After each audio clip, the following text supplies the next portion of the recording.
Ni saa 12:30 Afrika Mashariki, sawa na saa 11:30 Afrika ya Kati, na katika baadhi ya maeneo ya maziwa makuu. Karibu katika matangazo ya Dira ya Dunia kutoka idhaa ya Kiswahili ya BBC kutoka Nairobi. Mimi ni Sarafina Robi.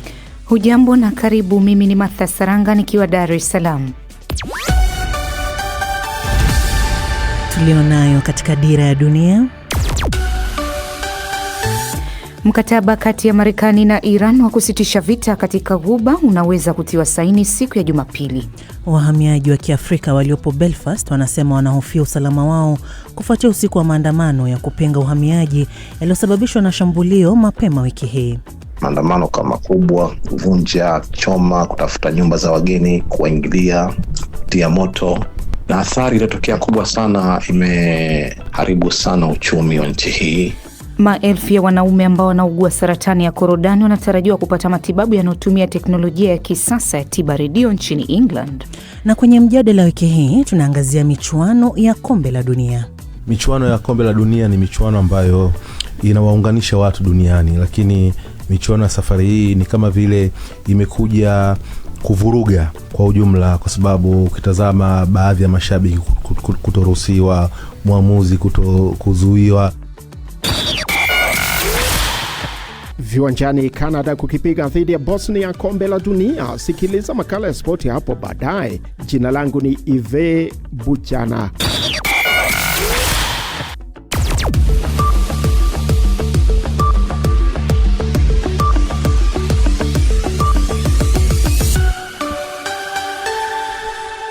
Lakini kwanza ni taarifa za habari, nami Isabela Mwagodi. Vyombo vya habari vya Iran vimekuwa vikiripoti kuhusu rasimu ya makubaliano ya amani na Marekani ambayo inajumuisha kuvimaliza vita vikiwemo vya Lebanon, kuachia mali za Iran zilizowekewa vikwazo na kipindi cha siku 60 za mazungumzo kuhusu mpango wa kinyuklia wa Iran.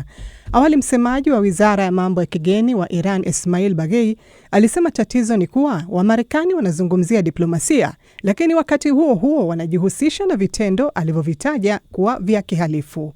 Kauli yake inakuja wakati Rais wa Marekani Donald Trump akidai kwa mara nyingine kuwa wako karibu kufikia makubaliano ya kuvimaliza vita hivyo vya Iran.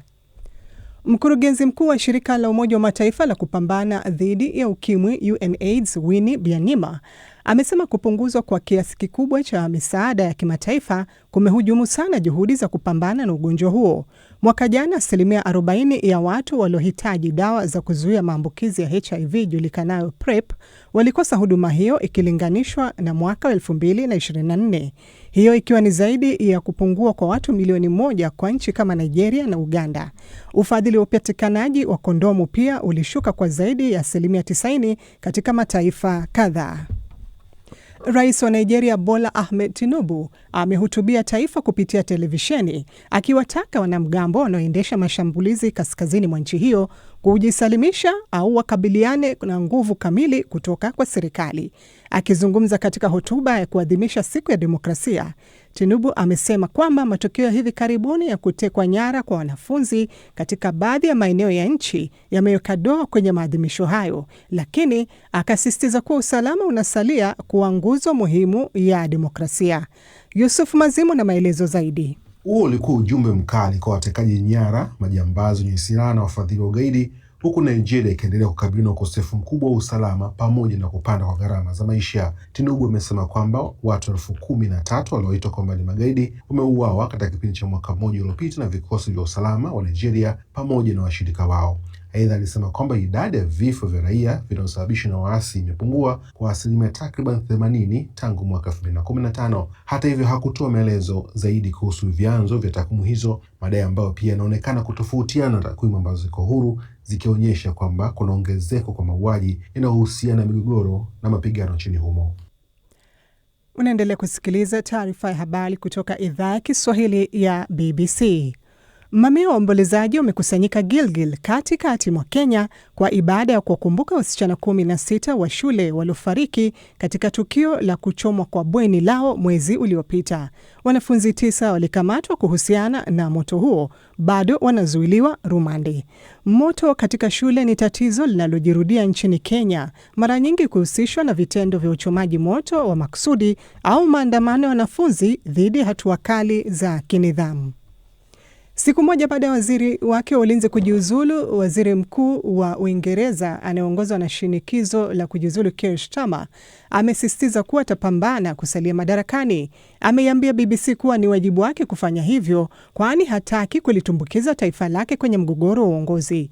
John Haile aliyejiuzulu jana kama waziri wa ulinzi amemshtumu Sir Keir Starmer kwa kuiweka Uingereza katika kitisho cha usalama kwa kutoridhia bajeti zaidi kuhusu masuala ya ulinzi. Hata hivyo, Starmer amesema alichukua maamuzi magumu mno kuongeza bajeti hiyo, ya kuongeza kuwa waziri mkuu yeyote yule angekabiliwa na changamoto zilizopo za kiuchumi. Mexico na Korea Kusini zinaongoza kwa pamoja kundi la A baada ya kushinda mechi zao za ufunguzi katika mashindano ya kombe la dunia mwaka 2026. Korea Kusini ilishinda Czech Republic kwa magoli 2-1 katika mechi ya pili ya kombe la dunia iliyochezwa mjini Guadalajara. Mapema wenyeji wenza wa mashindano hayo Mexico walianza kampeni yao kwa ushindi wa mabao 2-0 dhidi ya Afrika Kusini katika uwanja wa kihistoria wa Estadio Aztec mjini Mexico. Siku ya Ijumaa, wenyeji wenza wengine wa mashindano hayo, Canada na Marekani, watacheza mechi zao za kwanza. Canada itamenyana na Bosnia Herzegovina katika uwanja wa Toronto kuanzia, huku Marekani ikikabiliana na Paraguay mjini Los Angeles.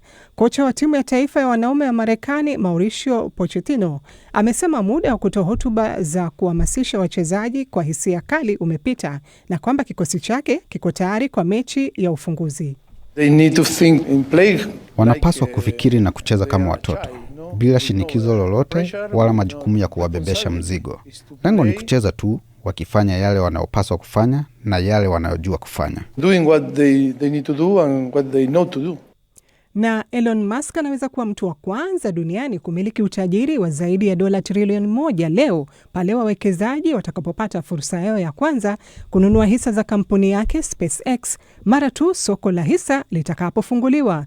Uuzaji wa awali wa hisa kwa umma, yani IPO, katika soko la hisa la Nasdaq mjini New York unatarajiwa kuwa mkubwa zaidi kuwahi kufanyika katika historia, huku ukiipa SpaceX thamani ya karibu dola trilioni 1.8. Musk tayari ndiye mtu tajiri zaidi duniani. Hii ni BBC.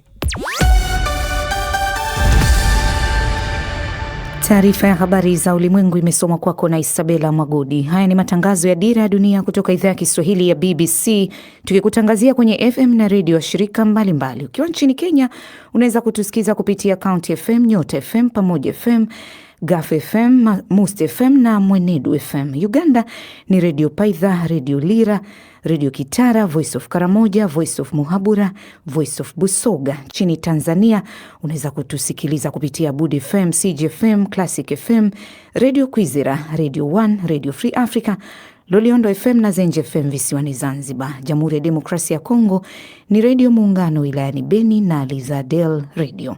Internet ni katika bbcswahili.com. Matangazo haya pia yanakujia mubashara kupitia ukurasa wetu wa Facebook pale BBC Swahili na vile YouTube. Hii leo uko nami Martha Saranga, mwenzangu ni Sarafina Robi akiwa Nairobi. Karibu Sara. Asante sana Martha. Tukianza moja kwa moja ni kwa huenda makubaliano ya amani kati ya Marekani na Iran ya kusitisha mapigano katika eneo la Ghuba yakaweza kusainiwa mapema Jumapili. Kwa mujibu wa chanzo cha magharibi kilichonukuliwa na Reuters, jiji la Geneva ndilo linatajwa kuwa mwenyeji wa hafla ya kusaini makubaliano hayo. Wakati huo Rais wa Marekani Donald Trump amenukuliwa akitoa onyo kali akisema Marekani inaweza kuishambulia Iran vikali, ikiwemo uwezekano wa kuchukua udhibiti wa kisiwa cha Kurg ambacho ni kituo muhimu cha mafuta karibu na pwani ya Iran. Zaidi na Isabela Mwagodi. Vyombo vya habari nchini Iran vimebainisha kile wanachokiita rasimu ya makubaliano kati ya Iran na Marekani ili kukomesha vita. Hii ni baada ya Rais Donald Trump kusema kuwa mkataba unaweza kusainiwa hivi karibuni.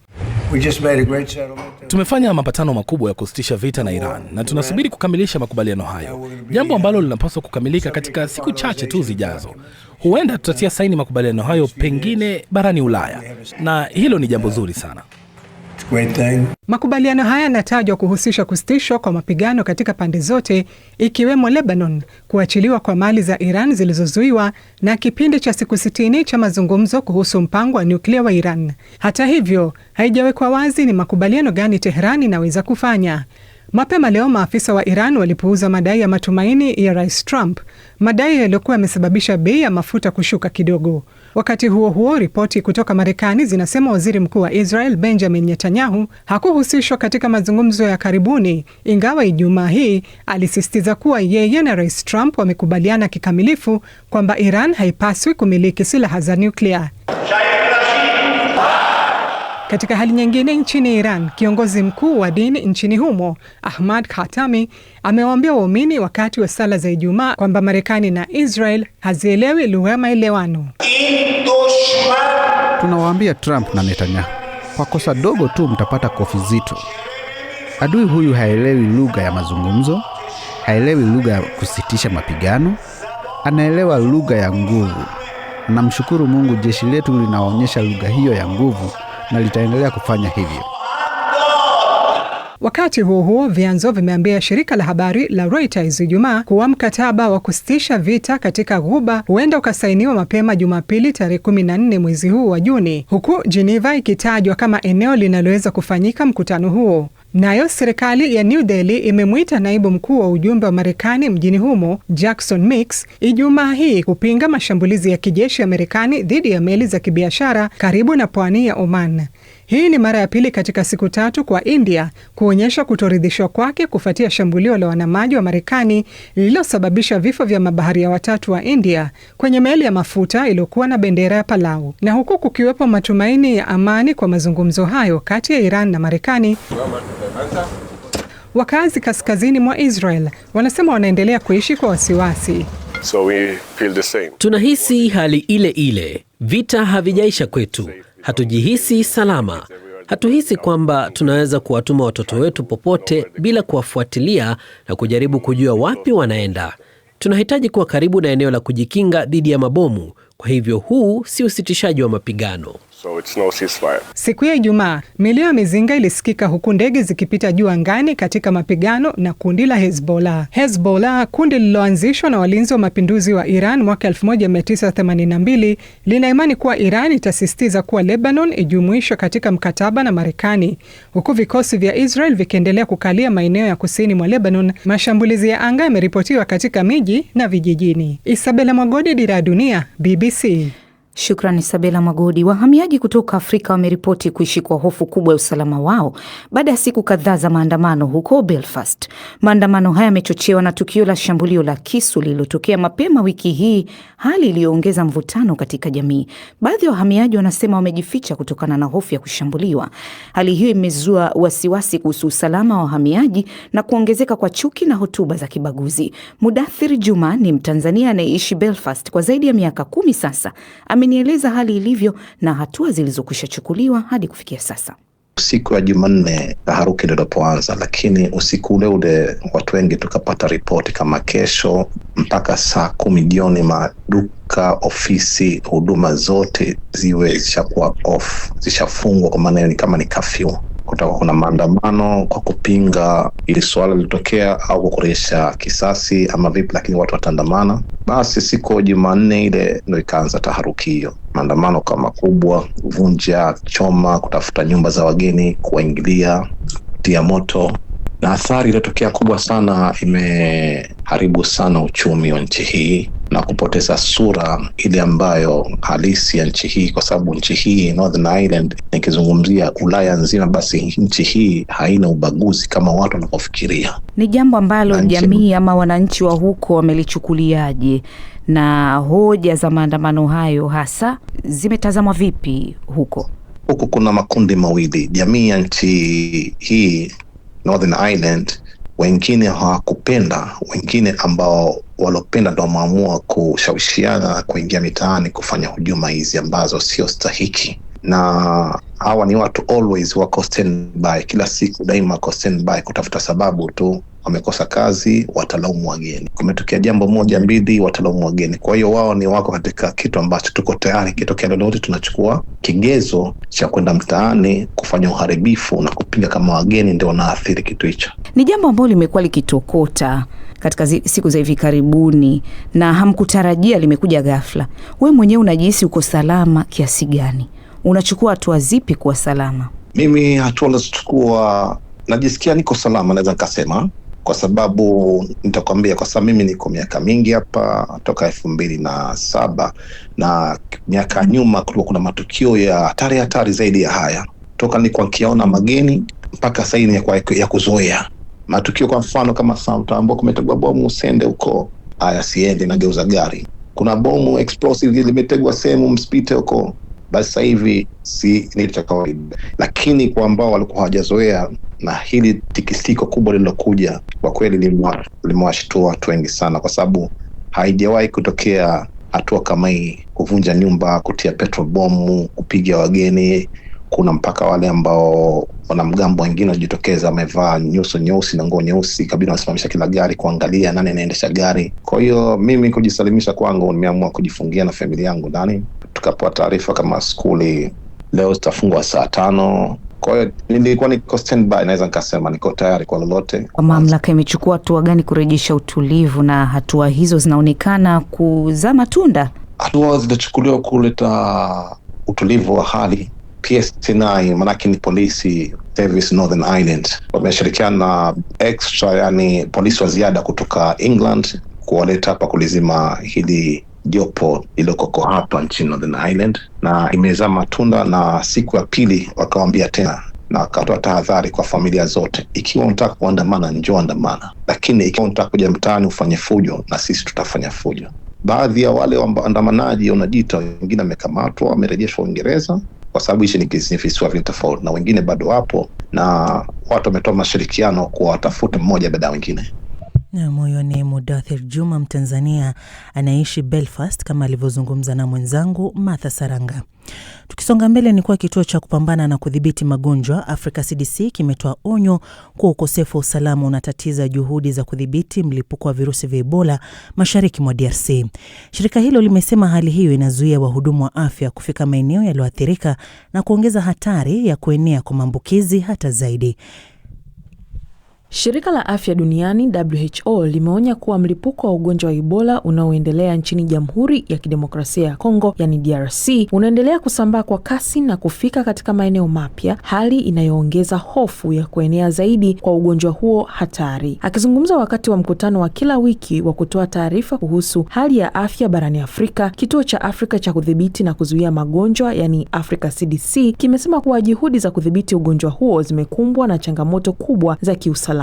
Timu za afya zilizokuwa zikitekeleza shughuli za kukabiliana na Ebola katika eneo la Beni mkoani Kivu Kaskazini zimeshambuliwa siku ya Jumatano na waasi, ambapo raia kadhaa wamepoteza maisha. Kutokana na hali ya usalama kuzorota, safari za ndege zilizokuwa zimepangwa kuelekea mji wa Butembo zimefutwa, jambo ambalo limeathiri usafirishaji wa wataalamu wa afya na vifaa muhimu vya matibabu. Mkoa wa Ituri ndio kitovu kikuu cha maambukizi, na sasa maambukizi mengine yamegunduliwa katika mikoa ya Kivu Kaskazini na Kivu Kusini. Mkuu wa kitengo cha takwimu, uchambuzi na mwitikio wa WHO, Olivier Lepolein, amesema kuwa mlipuko huo unaendelea kuongezeka si tu kwa idadi ya wagonjwa bali pia kwa upana wa maeneo yanayoathirika. Aidha, WHO imeonya kuwa uwezo wa vituo vya kutenga wagonjwa ni mdogo sana ukilinganishwa na mahitaji yanayotarajiwa kutokana na kasi ya kuenea kwa ugonjwa huo. Wakati huo huo, nchini Kenya, mwanafunzi mwenye umri wa miaka 17 ametambuliwa kwa mtu wa hivi karibuni kuuawa katika maandamano yanayopinga ujenzi wa kituo cha karantini ya Ebola katika eneo la kati la nchi hiyo. Marehemu ametajwa kuwa Sylvester Muigai Ndungu, ambaye amepoteza maisha siku ya Jumanne wakati wa vurugu kati ya polisi na waandamanaji katika mji wa Nanyuki. Wakazi wa eneo hilo wanapinga ujenzi wa kituo chenye uwezo wa vitanda 50 kwa ajili ya kuwahifadhi watu wanaoshukiwa kuathiriwa na virusi vya Ebola. Kifo chake kinafanya idadi ya watu waliouawa katika maandamano yanayohusishwa na mradi huo kufikia 3 ndani ya wiki moja. Mama wa marehemu, Lucy Kagure, amesema alifanikiwa kuutambua mwili wa mwanawe siku ya jana Alhamisi baada ya kumtafuta kwa siku 2 katika hospitali na vituo mbalimbali vya polisi. Kwenda nilijikuta huko moshari, kuingia ndani ile kitu ilituma nisikie vibaya sana.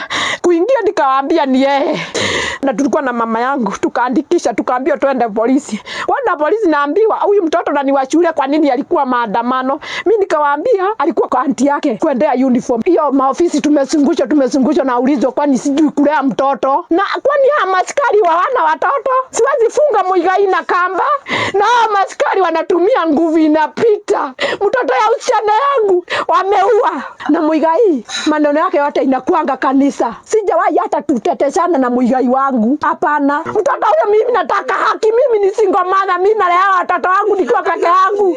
Tunataka haki sisi. Mashuhuda wanasema mwanafunzi huyo alipigwa risasi kichwani majira ya saa 11:30 jioni wakati wa mapambano kati ya polisi na waandamanaji yaliyokuwa yakienea katika maeneo mbalimbali ya Nanyuki. Hata hivyo, baadhi ya wanafamilia wamedai kuwa maafisa wa polisi waliwaeleza huenda kijana huyo hakuuawa kwa risasi bali alipigwa na kopo la gesi ya kutoa machozi. Na huyu ni baba yake mdogo marehemu Muigai. Mimi kama familia ningetaka tu Muigai tupate haki yake tu. Haki itetewe juu ni mtoto mdogo na akosiangi mtu. Kamanda wa polisi wa Laikipia Mashariki Daniel Kitavi amesema mamlaka bado zinasubiri matokeo ya uchunguzi wa maiti ili kubaini chanzo halisi cha kifo hicho. Maandamano hayo yalizuka kufuatia mpango wa serikali wa kujenga kituo hicho cha karantini katika kituo cha jeshi la anga cha Laikipia. Serikali ya Kenya imesema kuwa kituo hicho kinalenga kuimarisha maandalizi ya kukabiliana na uwezekano wa mlipuko wa Ebola katika eneo hilo. Hata hivyo, wakazi wengi wameeleza wasiwasi wao kuhusu usalama wa mradi huo pamoja na ukosefu wa uwazi kuhusu makubaliano yanayodaiwa kufanyika kati ya serikali ya Kenya na ya Marekani kuhusiana na ujenzi wa kituo hicho. Kwa upande wake, Tume ya Haki za Binadamu ya Kenya imewashutumu polisi kwa kutumia nguvu kupita kiasi dhidi ya waandamanaji, ikiwemo matumizi ya risasi za moto pamoja na kukamata watu kiholela. Kufikia sasa, serikali haijatoa tamko rasmi kujibu tuhuma hizo. Elizabeth Kazibure, BBC, Dira Dunia.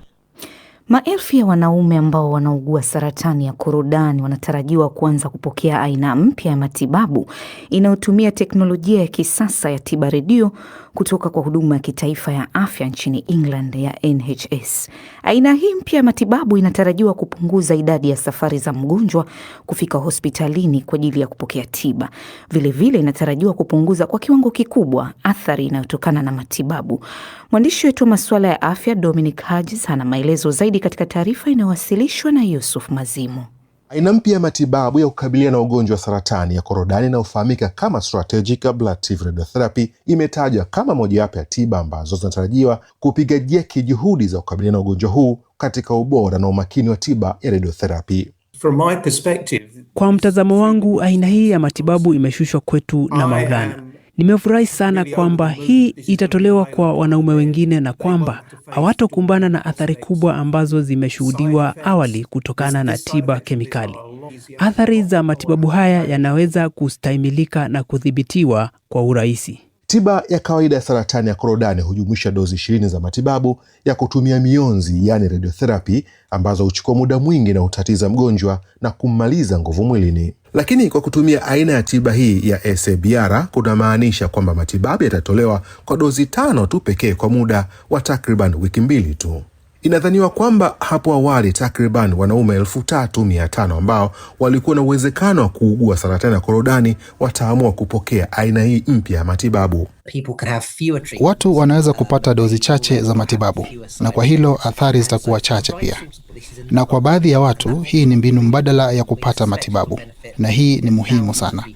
Tunashukuru kwamba itawafaa maelfu ya watu kote nchini England. Wataalamu katika sekta ya afya wanaamini kwamba aina hii ya tiba huenda ikabadilisha pakubwa mfumo wa matibabu wa wanaume wengi wenye ugonjwa huu wa saratani ya korodani. Hii inatarajiwa kwamba inaweza kupunguza idadi ya ziara takriban 50,000 za kuonana na daktari kila mwaka. Aina hii mpya ya matibabu inatolewa baada ya jopo la wataalamu kuwapa ushauri mawaziri nchini humo kwamba uchunguzi wa saratani ya korodani utaanza kufanyika hasa kwa wanaume wenye historia ya ugonjwa huo katika familia zao na vile wale ambao wana aina hatari ya chembe za ugonjwa huo mwilini. Kamati ya kitaifa ya Uingereza kuchunguza magonjwa mbalimbali imesema kwamba uchunguzi ulikuwa na matokeo makubwa na umefaa kwa makundi yote.